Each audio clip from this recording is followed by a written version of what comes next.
All right, well, thank you for joining us today. Today's verse is going to be 2 Corinthians 5:17, and I'm reading this from the New Living Translation, just to make it easier, make sense. This means that because anyone who belongs to Christ has become a new person. The old life is gone.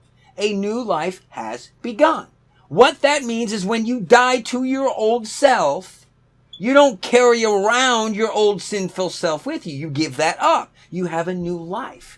But it's just like a new life with a baby. A baby starts on milk, right? So you just came to Christ, you're starting on milk. You need to get to the meat. And how you do that, you don't just go straight to meat. You've got to learn more about Scripture. So you've got to really get into the Bible. You've got to really read the Word of God. You've got to know the Word of God. And the best way to do that is to read it. Make a discipline to get up and read the Bible every single day. Every single day, read some of the Bible. Every single day. John MacArthur, a lot of people know who John MacArthur is. He knows the Bible pretty well inside and out because he started with the book of John and he read through the book of John. It takes about a day. It wouldn't take too long, a couple hours. And then the next day, he read the book of John. And then the next day, he read the book of John. He did this every day for a month. And guess what? He knew by the end of the month, the book of John. In fact, he can almost quote verses knowing which page and where they were sitting in the paragraphs, in the sections, because he knew it that well from repetition over and over and over. Now, we all want to know God. We all want to know more about God. So when you die to your old self again, the verse again, 2 Corinthians 2:5-17, New Living Translation I'm reading. I like the King James, but New Living Translation says this. This means that anyone who belongs to Christ has become a new person. The old life is gone. A new life has begun. But that means there's some part that you've got to do. You're not trying to do good works to get brownie points, but you're doing good works because the good works, that's you. That's the new you. The old you is not there anymore. You're not planning to go to the club. You're not on pornography. You're not planning an abortion. Oh my, abortion. Wow, that's just flat out murder. Flat out murder. Absolutely murder. I heard a preacher say it this way. You're worse than a Nazi if you have an abortion.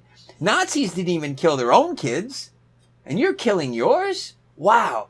But when you get into the Bible, you're a new creature. The old you has passed away. So quit sinning. That's pretty much it. It's a choice every day whether you want to sin or not. So quit sinning. Quit sinning. Quit sinning. Make a choice that I'm going to choose you, God, over anything else because I'm a new person.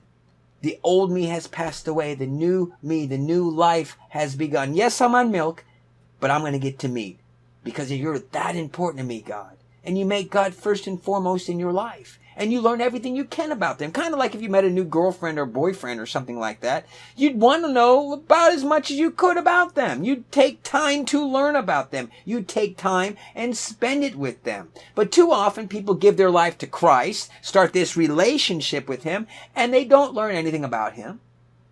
They take everybody else's word for it. They don't find out for themselves. And they certainly don't spend any time with Him. And that's what you need to do. You need to spend time with God. And how you do that is you spend time in prayer. You talk to God because you have faith in God that He hears you. And you want to hear God speak? You want to hear God speak back? Read the Word of God. If you read the Word of God, He will speak to you. You want to hear Him speak out loud? Read the Bible out loud. That's His Word. That's Him speaking through those words in that text. That's Him speaking. Don't forget the verse, 2 Corinthians 5:17. Look it up in your own Bible. I will see you next time.